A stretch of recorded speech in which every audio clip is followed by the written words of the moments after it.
খাঁটি বাঙালি ব্লগে সকলকে অনেক অনেক ওয়েলকাম। আজও সকাল সকাল ঘুম থেকে উঠে গেছি, তখন বাজে 5:10 ঘড়িতে, কিন্তু ভিতরটা অন্ধকার ছিল কারণ সবাই ঘুমিয়েছিল তখনও, এই জন্য আমি ঘড়িটা দেখাতে পারছি না। তখন 5:10 বাজে আর বাইরের ওয়েদারটা ছিল খুব মেঘ, খুব ভালো লাগছিল। তো আমি বাইরে বেরিয়ে আমাদের এই ব্যালকনির বারান্দা থেকে মন্দির আছে, সেই মন্দিরটা দেখা যায়।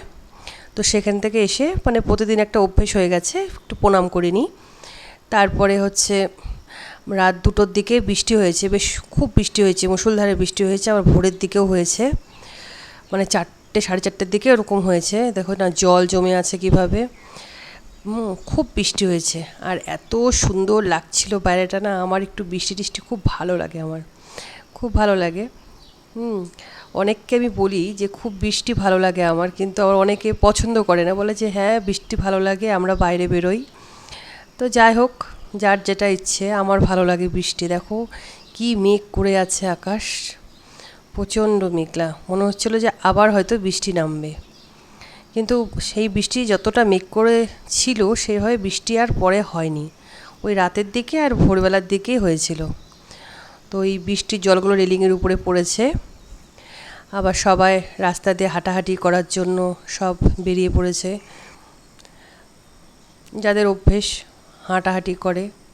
কারণ আমরা এতটা ভোরের দিকে আমাদের ওঠা হয় না, কোনো কোনো দিন ঘুম ভেঙে যায় তখন উঠে যাই, কারণ অনেকটা রাতে শুই আমরা, এই জন্য অত ভোরে উঠি না। কারণ আমাদের সকালবেলাটা কাজটা একটু লেট করেই শুরু হয়, এই জন্য আমাদের পরের দিকে বেলা হয়ে যায়।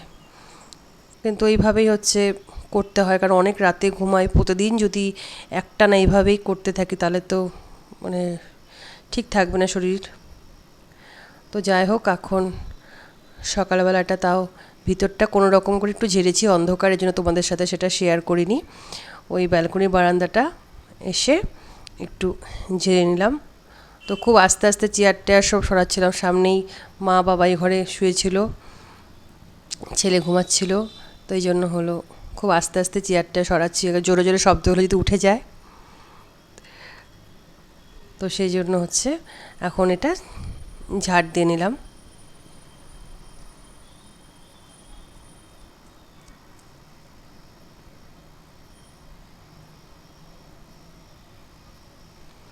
সকাল সকাল উঠলে কাজগুলো সব তাড়াতাড়ি শেষ হয়ে যায়, পরের দিকে অনেক হাতে টাইম থাকে।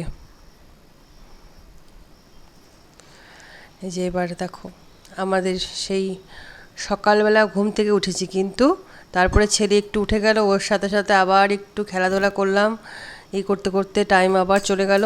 তারপরে এই যে এখন চা খাচ্ছি, তখন তাও 8টা বাজে।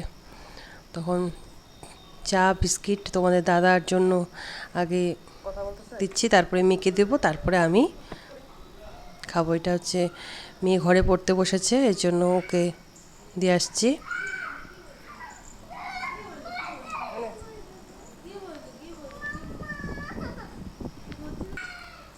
আর আমি একটু মুড়ি দিয়ে চা দিয়ে খাই, সম্পূর্ণ মুড়ি খেতে পারি না পারি, কিন্তু মুড়িটা নিই। এবার দেখো, তারপরে যে তোমাদের দাদা সবজি টবজি বাজার করে নিয়ে এসেছে, সেইগুলো আবার ফ্রিজে তুলে রাখছি।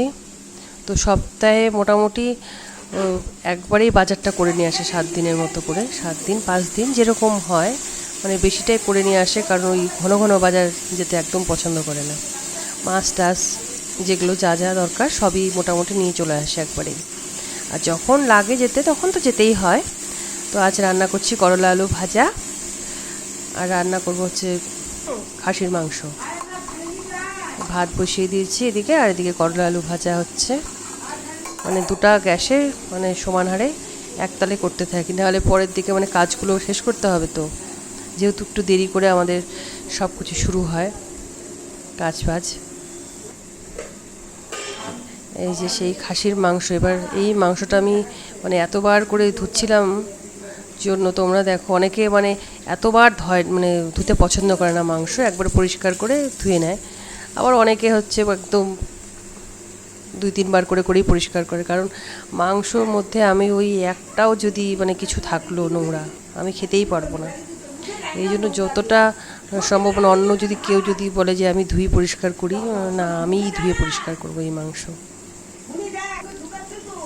মাংস বলো মাছ বলো, এটা আমি ধুয়ে চকচক করে মানে পরিষ্কার করে নিব, তারপরে রান্না করব।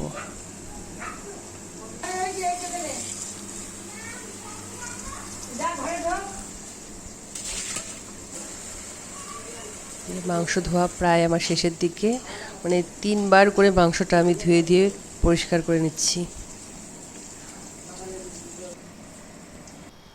যাই হোক, মাংস রান্না তোমাদের সাথে আর শেয়ার করতে পারিনি। তারপরে সকালবেলার দিকে হচ্ছে মেয়ে একটু ভাত খাবে জন্য বলল, তুমি কষানোর ইয়ে দিয়ে একটুখানি দাও।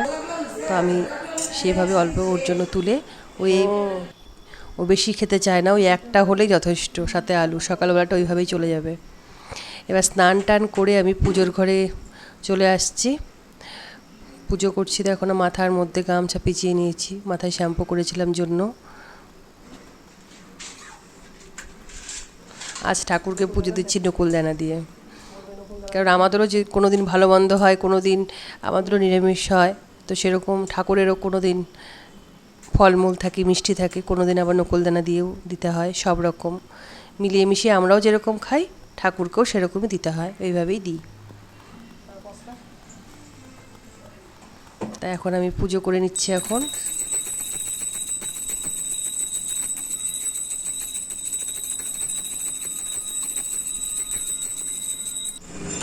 সন্ধ্যার দিকে আমরা আবার দোকানে গেলাম।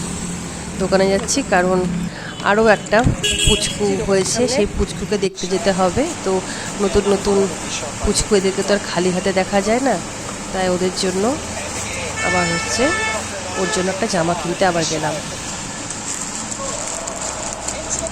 জামাটা মানে দেখছি, কারণ ছোটো বাচ্চারা পরবে, জামার কোয়ালিটি যদি ভালো না হয় এই গরমের মধ্যে, তাই জামা হচ্ছে একটা নেওয়ার জন্যই আবার আসছি।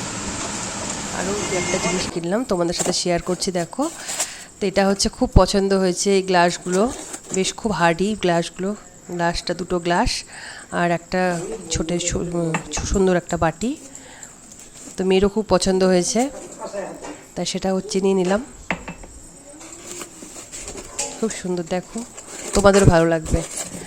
আমার পছন্দ কিন্তু অতটা খারাপ না, দেখো খুব সুন্দর না? এতে ফলমূল খেতে দারুণ লাগবে, কেটে কেটে পিস পিস করে কাঁটা চামচ দিয়ে, বাহ, দারুণ লাগবে কিন্তু।